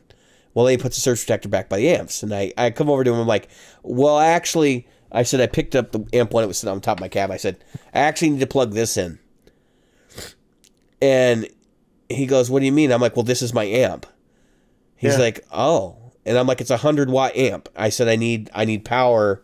I need a mains cable up front. And I said, normally I wouldn't do that. I said, I usually run everything off battery, which is why I've never asked. And he's like, oh, well, he's like, there should be power up there. And I'm like, and then he gave me a really long extension cord. And I said, you know what? Actually, don't worry about it, because I had a 20-foot power cable. So I ran it along the side of the stage around back, right? Which worked out pretty well. And then I have a 20-foot speaker cable that goes, which is an amp 1 speaker cable, which goes from the cabinet to the amp 1. And I bought that one because it's easy and it's $20. Or it was 20 foot and it was like $40. So I get it around the front, and then I didn't actually hook us up. I just ran the cables, and then I sort of made a snake of them, in a coil, and then put this on top of the amp. My number gets called, right? And I go up on stage with my Strat, and I plug in Strat to the amp 1.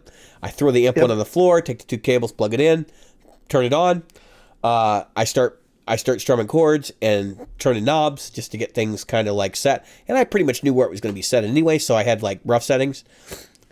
And I had it on clean, right?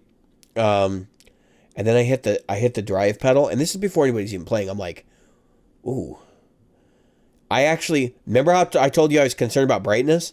I reached down and I turned the treble up, because this thing operates like a real tube amp. When you have the master, which, by the way, I left the settings intact. I think I have turned the treble down since I've been at home. The master is at 5, almost to 6. The treble control is at 6. The middle control is at 4. The bass control is at 4.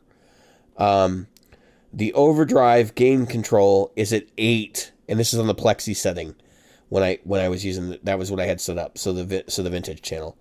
And then the master was at 6 on the overdrive channel. My volume for the clean channel is on 8. I have the tone control set to do the most, I guess, vintage Fender, like 60s vintage Fender, not like 50s vintage Fender. So I actually found myself turning the treble up. Okay, now here gets to the bad part of the gig report, right? So if you show up early for a jam, you put your amp on the stage because you're like, yeah, now I don't have to move it around or anything during the venue. I don't have to worry about anybody taking it. People always put their shit in front of yours. They always do. And that night was no exception. I had a guy put his amp in front of mine. He wasn't even on stage. He didn't take his amp off when he got off. So that's what ticks me off. It used to be when we'd go in there, somebody would pull their amp and get it out of the way as soon as they were off stage if their amps behind it. So that didn't happen that night. There was literally like 2.5 rows of amps. 3 amps, one right next to each other, and then another row of 3, and then there was 2 in the front, and they were kind of on either side. So the first time I got up there, I could hear myself on stage for the first time in a really long time. Okay. The Fillmore, for whatever reason, the projection and the throw of that speaker and the amplifier itself doesn't put out enough volume in the right direction for me to be able to hear it easily. And maybe it's frequency content as well, right? Like that could be part of it. So it sounds good to the audience. I've been told by various people that it's like one of the best sounding amps they've ever heard. But I've also, but like for me, I'm like, I'm glad somebody liked it because I can't hear shit. I really need to figure out an arrangement if I'm going to gig that more to, tilt it back. I wish it had tilt back legs on it, and I might actually consider having those installed. But anyway, so I could hear it on stage, even though I was in the back row of these amps. Now, I was told after you weren't loud enough in the audience. You could have turned it up more. And I was like, well, shit, I was at 5 or 5.5 on the master volume. And so let me give you an idea. We were at good time and we put the thing on 4 and I was like, holy shit, that's too loud. Like, and we've had stuff. We cranked up an 800 in the store the other day. And through a 4x12. So when I'm saying that, like I'm telling you, it was legitimately loud. And I was at 5.5 on the master to give you an idea of how much was being soaked up. Now, people could hear me in the audience, but they said you weren't loud enough. So keep that in mind. So then I get up there the second time. I get called up later. And I get on stage and I, grab my amp 1, which is actually sitting at the front of the stage. And I'll turn it back on, plop it down, end up moving it. And here's where things start to go awry. And I know this person, and I think this person had a little too much to drink.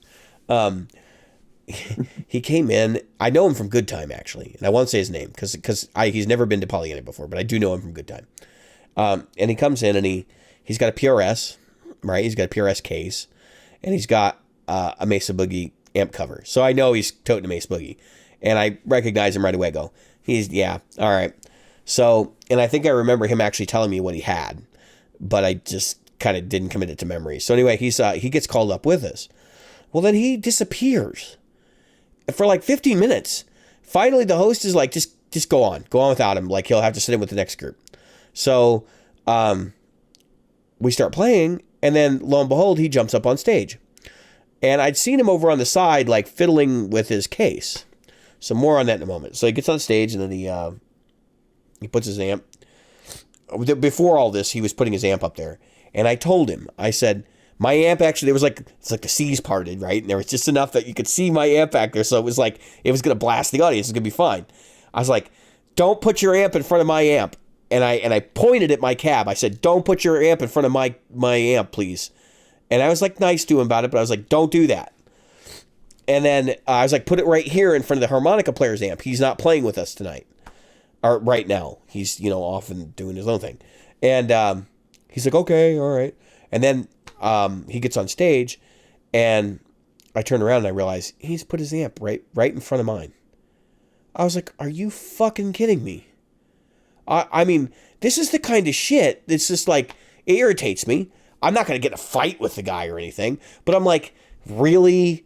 Come on, dude. And then not only that, he hits the first chord and he's super loud, right? And we're already playing. We're in the middle of this song. He gets on, he finishes. He probably does the last 2 choruses, right? And he just hammers it. And both me and the other guy that were on stage, who I'll leave out of this because I don't want to name names, he looks at me and he just goes, and I'm like, and it just kept playing, like whatever. And then he starts stepping on my toes with solos and whatever, and he's having a good time, right? Like he's smiling and laughing. I'm like, he's a new guy. I'm not gonna screw around him too much. So I just comped my way through it and didn't worry about it too much. I did turn my amp 1 up a little bit because I knew I was blocked again, right? So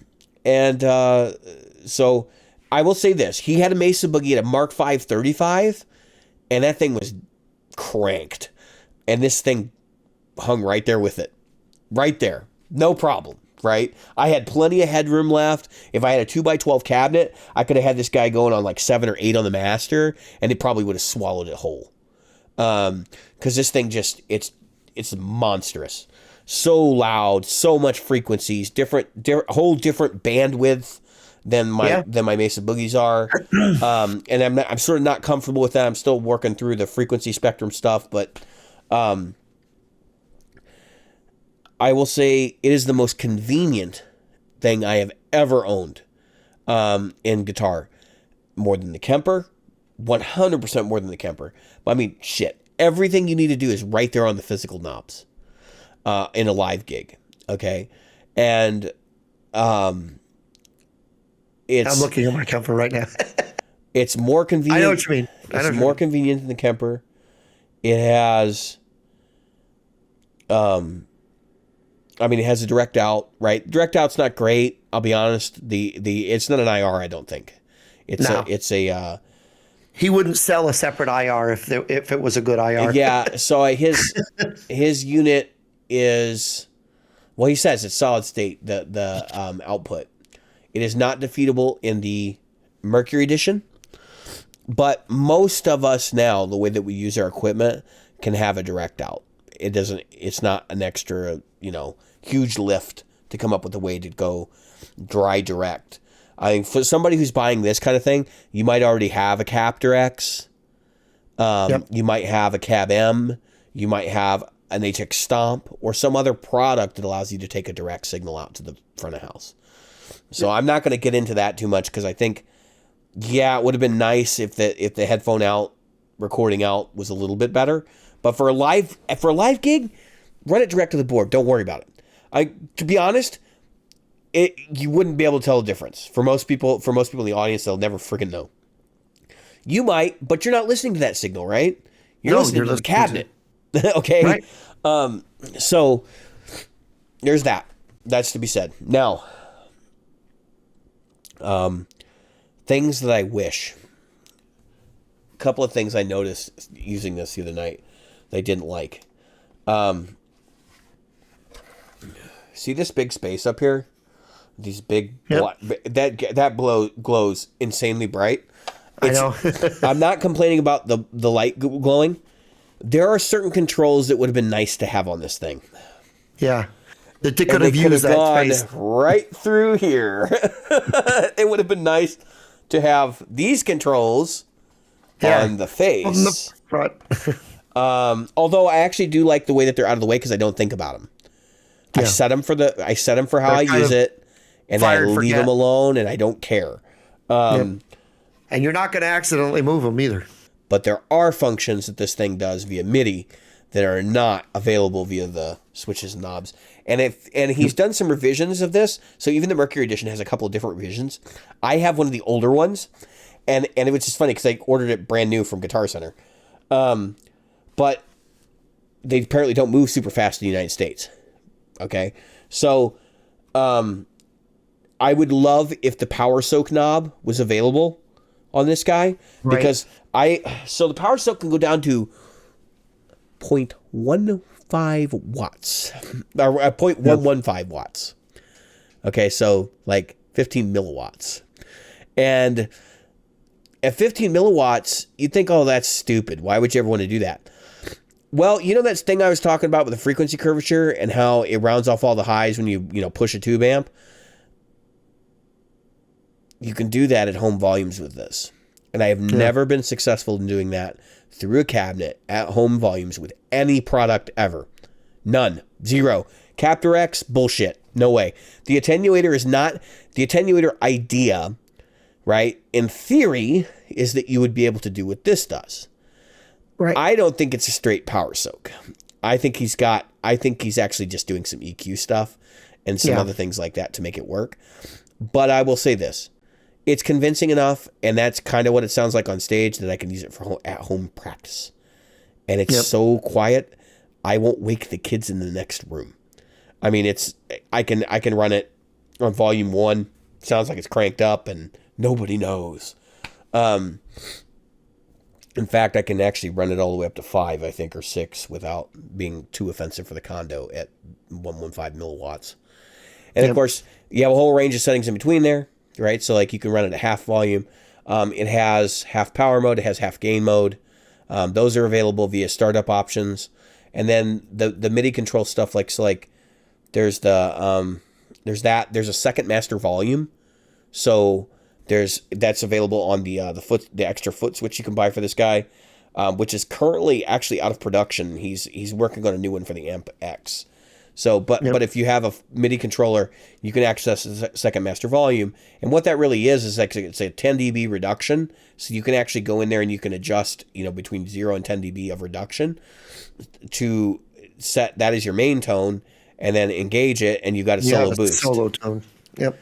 Yeah, which is genius, right? Like nobody needs more than 10 dB. 10 dB is double volume. So it's perfect, right? That side of it, now I wish that all of those MIDI controllable functions were just available on the freaking unit. I shouldn't have to buy extra stuff to access those tools because they're like almost integral. That said, just out of the box, put it in preset mode if you want 3 sounds, or keep it in stock mode, which is what I do, where I'm using 2 sounds and a reverb. And those are your foot switches. It's super simple to use. It is idiot proof. Master up.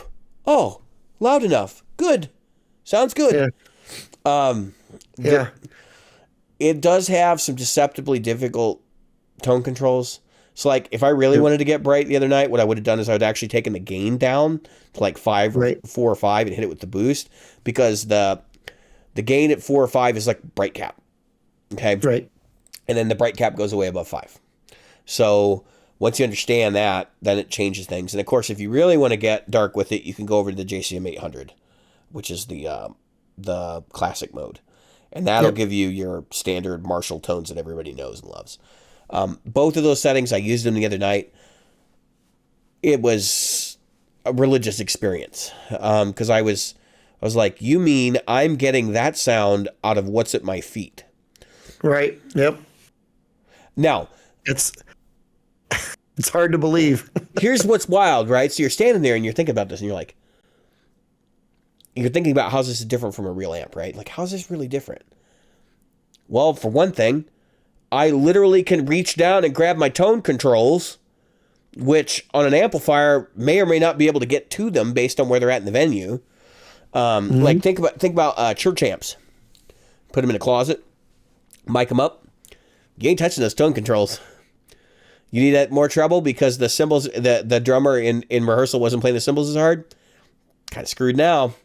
But if you got an amp 1, just reach down, touch it, done, problem solved. You've got the Kemper stage, so it's almost the same affair. You got a lot of physical knobs and stuff, but you have effects built in, so that means that you are managing those effects and all of their parameters. You do have to do menu diving. If you're just the main parameters, you don't. But if you got to get into the nitty gritty, then you got to dive in menus. And that's what's great about this. It is dirt simple. What you see is what you get. There is no excuse for bad tone when you have that kind of layout. Bad tone, inappropriate tone you don't like. Right. So I gave it a 5-star review. I mean, the honeymoon period is over. I've had this thing for a month. I was actually thinking I was probably going to end up returning it originally. Yeah. When I first got it. I remember. And it wasn't because I think some of it was bias, right? Like, I've had all this crap before. I know it's really just a solid state amp with a tube in the power amp. Like, I know it's Class D. I know, all these different things about it. But once you stop thinking about that and you start using your ears, you realize none of that shit matters. It didn't matter in anything else I'd ever played. I was pretending it mattered. So just, that's why part of the reason why I want to do the hard truth thing is just remind everybody, like, if it works for you, it works for you. Now, I've had people say, like, oh, I don't want to use the amp 1 because it doesn't go on top of my cabinet. Jeff, I know what you said. Other people have said it too, so you're not alone. But I'm picking on you because you said it, and you come to mind immediately because we've already talked about it in this episode. I get it, right? That is the traditional place that an amplifier is supposed to set. But, like, let's be real. Guitars are disappearing from stages. Cabinets are gone, replaced by projectors, washers and dryers filled with, aquarium shit, like Rush did, where Kenny was playing, through direct boxes anyway, so they just put like a washer and dryer on stage. I love that. I went to those tours. They had a chicken rotisserie when I went to one of the tours. They had chicken rotisserie. yeah, but like so there's a reason for that though, right? Like, because we have this established norm that this is what this is supposed to be like, but I mean, bands are getting to the point. We are getting to the point where you're going to see less amps on stage. It's just a reality. Yeah. And the backdrops can get more ridiculous too. Like, you guys were talking about projecting a wall of Marshalls. at one point. Yeah. Like that's going to be a thing. People are going to use projections instead of gear. Because number one, what's the biggest problem in music right now? You have to be able to make money doing it. If you got to have a road crew to set up and knock down, you're fooling yourself. You're not making any money. So the better way to do it is to go with something like this, where you can set up and knock down yourself and project whatever the hell you want behind you that goes along with the music so that people can enjoy the performance aspect of it. Yes, I understand rock and roll was not founded that way, but that was a necessity at the time. You know, I'm going to say something that goes all the way back to 82, I think. 81 or 82. Randy Rhoads. Okay? He was still around. Sharon Osbourne. They were doing I don't remember if it was the Bark at the Moon tour or the other tour. No, it had to be before that because he wasn't on Bark at the Moon. Okay, it was before. Okay. So it was before he passed away, obviously. They were getting ready to go on tour, and Sharon said, I want no amps on stage. All the amps have to be under the stage. And they had like castles or some shit on stage. Yeah. And he fought that tooth and nail, but he made it happen. So it goes that far back, folks. It's been a long time. AC/DC for those about to rock. There was because they wanted these big, huge things. Judas Priest. Iron Maiden When I saw them for anymore. Screaming for Vengeance. Iron Maiden. When I saw them for Peace of Mind. I didn't know where the amps were. I saw them for Seventh Son of the Seventh Son. I didn't know where the amps were. Yeah. Yeah. Oh, I could hear it. Rock and Rio. That you watch that performance, there's not an amp in sight. One shot in that whole concert DVD, there is a Marshall in a rack. Yeah. That is it. And it's the tech handing a guitar to somebody. You know, it's like they just weren't doing that. We've just got to get to where, I keep hearing this, because everybody's got to point to Joe Bonamassa or Look, Keith that's the Urban thing. I get it. Some groups, some groups that is their thing, and like somebody like Joe, I would not expect to see him do anything differently. But if you've got any sort of performance orientation and you're doing some big thing, and pop groups, there ain't no way. I mean, at this point, there ain't no way you're going to see amps on stage at a pop gig. No. I was watching this band called Yachtly Crew, which I thought was great. Right. Yachtly Crew. And they're from San Diego. And they're coming here to Hopewell, Virginia, which is like 40 miles away. I don't know if I want to go that far. But anyway, I was thinking about going to see them. And I saw them live, some recordings of them live. And there isn't an amp on stage. Mm-hmm. And I mean, it's just a way that I still think it's something that we're holding on to. It would be as if the keyboard players were still holding on to. They absolutely have to have a real what's the organ? The Hammond. Hammond. I actually know some people that still are like, I have to have a real Hammond. Me too. And you know what those guys are playing? Those are the old blues guys. Will not let it go. Well, some of them are young, but yeah, go on. Well, you know what I mean. They're playing the old blues. Yeah, they're playing that kind of music, and it's very specific to what they're doing, right? Yeah, and I mean, if you're Andy Aladort, you're playing the Beacon or whatever. That's one thing, but or you're the guy that plays for the heck's his name, Greg Koch. I get it. Toby Marshall. Toby Marshall. I get it, but we're not Toby Marshall, and we're not Greg Koch, for God's sake. And Greg Koch is Greg Koch, and he's the only one. Yeah, he definitely is. That's for damn sure. Yeah, that's a mouthful, my friend. But the point is, we can't all be. Even in my band, the other guitar player is sitting there, and he's like, "I'm sick and tired of lugging all this shit in and out. You bring a Kemper, and you sound good." He said, and I'm bringing all this stuff. The grass is greener on the other side, my friend. Always. And I mean, I told him, I said, I can help, because a lot of guys, though, are afraid of the tech.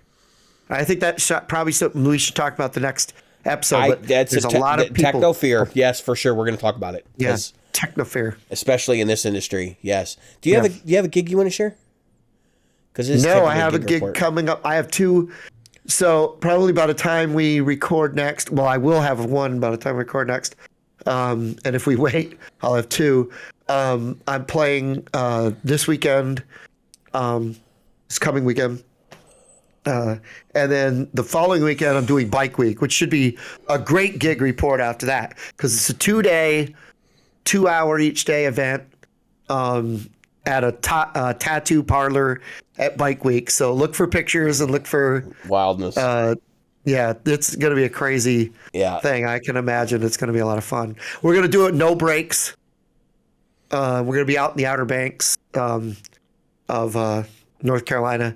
If most people have heard of Kitty Hawk, it's not far from Kitty Hawk. So, yeah, a lot of fun. I look forward to it. So, Bike Week. That said, first time I've gone to a Bike Week without a bike, by the way. That's true, because you did sell your bike a few years ago. Yep. That said, I think we'll wrap it up. Yep. I've been David. I've been Jim. And tonight, we've been Practical Guitarists.